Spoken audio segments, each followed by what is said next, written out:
Pamilya sang napatay nga grade 11 student, desidido nga magpasaka sang kaso sa suspek. Ginalantaw nila isa sa motibo sa pagpatay, amo ang Pagpangimon. Si Zen Kilantang nakatutok.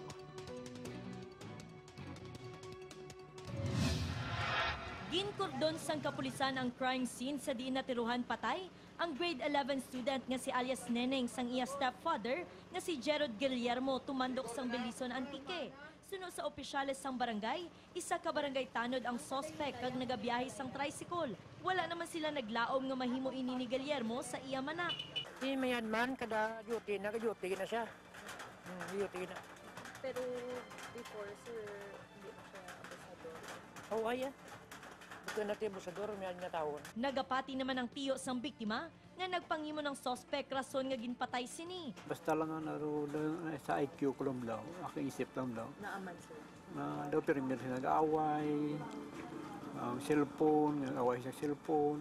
Masami pa sini mabatian nga ginasermona ng iya hinablos. Ay pagtamod ang suspek sa iya manak. Ano, sa pag-treat ko sa bata, ano nakita mo nga makambal ka?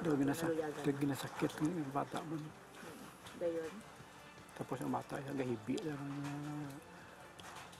ang gabato na lang sobrang gato niya. Ginabawalan siya sa mga Siguro siguro ginagawa na ginatrisap ng cellphone na bata kada uli na. Desidido naman ang pamilya nga magpasaka sang kaso nga murder batok kay Guillermo. Ako si Zen Kilantang para sa One Western Visayas.